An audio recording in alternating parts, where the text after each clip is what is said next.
குழந்தை தக்க வைக்கக்கூடிய சிகிச்சைகளில் வந்து பார்த்திங்கன்னா ரொம்ப எளிமையான சிகிச்சை, நல்ல பயனளிக்கக்கூடிய சிகிச்சை அப்படின்றது வந்து பார்த்திங்கன்னா இன்ட்ராயூட்ரைன் இன்செமினேஷன். இது வந்து ஐயுஐன்னு சொல்லுவோம். இந்த ஐயுஐ டெக்னிக்னால் என்ன அப்படின்னு பார்த்தீங்கன்னா, இதில் வந்து அந்த பெண்ணை ஒரு நல்ல தயார் நிலைக்கு கொண்டு வருதல். அதாவது அவங்களுக்கு மாதவிடாய் வந்த 2வது நாள்லேருந்து அவங்களுக்கு மாத்திரைகள் கொடுத்து போதுமான அளவுக்கு கருமுட்டைகளை வந்து வளர வச்சு, அதனுடன் நம்ம வந்து ஹார்மோன் இன்ஜெக்ஷன்ஸையும் சேர்த்து அந்த ஃபாலிக்கல்ஸ் கருமுட்டைகள் நல்ல ஒரு முதிர்ச்சியான நிலைக்கு வரும்போது கருமுட்டை விடுபடுறதுக்காக நம்ம ஊசியை கொடுத்து கணவரோட உயிரணுக்களை எடுத்து சுத்தப்படுத்தி கர்ப்பப்பைக்குள்ளார செலுத்துதல். ஸோ இன்ட்ராயூட்ரைன் இன்செமினேஷன் அப்படின்ற போது கணவருடைய உயிரணுக்களை கர்ப்பப்பைக்குள்ளார செலுத்துதல் அப்படின்றது தான் செயல்முறை. இதை வந்து நம்ம செலுத்துறதுக்கு முன்னாடி கணவரோட உயிரணுக்களை நல்லா சுத்தப்படுத்தி அதில் இருக்கக்கூடிய பஸ்ஸல்ஸ் அப்படின்னு சொல்லக்கூடிய அந்த செல்ஸை ரிமூவ் பண்ணி, பாக்டீரியாஸை ரிமூவ் பண்ணி, நம்ம வந்து நல்ல துடிப்பு வேகத்தோடு இருக்கக்கூடிய உயிரணுக்களை மட்டும் கர்ப்பப்பைக்குள்ளார நம்ம ஒரு கெத்தீட்டர் மூலியமாக செலுத்துகிறோம். ஸோ எங்களோட இந்த ஏஆர்சி சர்வதேச கருத்தரிப்பு மையத்தில் வந்து பார்த்திங்கன்னா மற்ற இடங்களோட நாங்கள் ஐயுஐ டெக்னிக்கில் சில வகைகளில் வந்து வேறுபட்டு இருக்கோம்.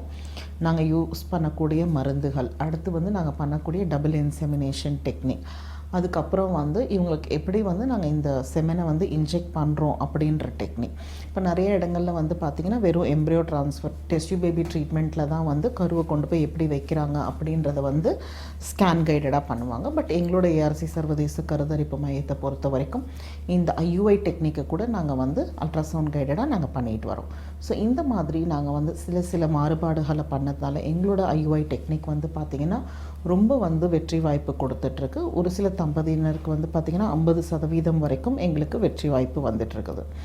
ஸோ இந்த மாதிரி பண்ணக்கூடியவங்களுக்கு இருக்கக்கூடிய ஐயங்கள் என்னென்னா, ஐயுஐ நம்ம பண்ணின பிறகு எப்படி நம்ம இருக்கணும், என்னென்ன வேலைகள் நம்ம மேற்கொள்ளலாம், என்னென்ன வேலைகள் மேற்கொள்ளக்கூடாது அப்படின்றத பற்றி நிறைய ஐயங்கள் இருக்குது. அவங்க என்ன புரிஞ்சுக்கணும் அப்படின்னு பார்த்திங்கன்னா, ஐயுஐ அப்படின்றது இயற்கையாக வந்து கருதரித்தல் தான். இது வந்து நேச்சுரல் ஃபர்டிலைசேஷன்.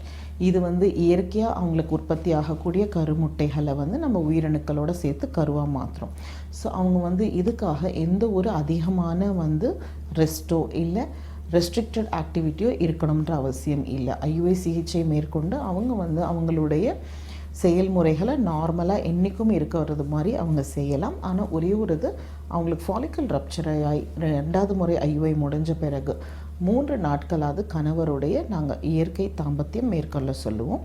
ஸோ அது கண்டிப்பாக அவங்க வந்து தாம்பத்தியம் மேற்கொள்ளணும். அதுக்கப்புறம் அவங்க வீட்டில் செய்யக்கூடிய ருட்டீன் ஆக்டிவிட்டீஸ் எல்லாத்தையுமே வந்து அவங்க நார்மலாக செய்யலாம். ஸோ இதுக்கப்புறம் அவங்களுக்கு வந்து ஒரு சிலருக்கு வந்து வெஸ்டர்ன் டாய்லெட்ஸ் தான் யூஸ் பண்ணணுமா, இந்தியன் டாய்லெட்ஸ் யூஸ் பண்ணலாமா பண்ணக்கூடாதான்ற ஐயங்கள் இருக்கணும். அதில் எந்த ஒரு ரெஸ்ட்ரிக்ஷனும் கிடையாது. அவங்களுக்கு என்ன ஃபெசிலிட்டி அவைலபிளாக இருக்குதோ அதை அவங்க பயன்படுத்தலாம். ஒரு சில மாத்திரைகள் மட்டும் நாங்கள் ஐயுஐக்கு அப்புறம் நாங்கள் அவங்கள கண்டினியூ பண்ண சொல்லியிருப்போம். ஸோ இந்த மருந்து மாத்திரைகள் மட்டும் அவங்க கண்டிப்பாக பயன்படுத்தணும்.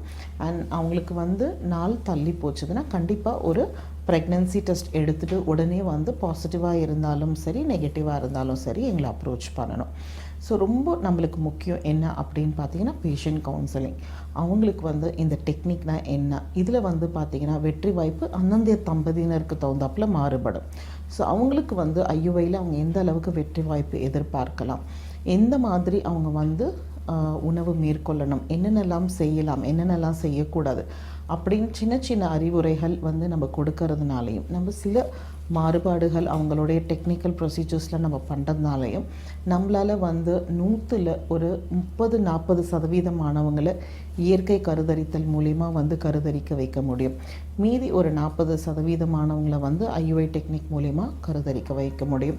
ரொம்ப கஷ்டமானமாக இருக்கக்கூடிய அந்த 20-25% மட்டுமே வந்து நம்ம கருக்குழாய் சிகிச்சை மூலிமா வந்து கருதரிக்க வைக்க முடியும்.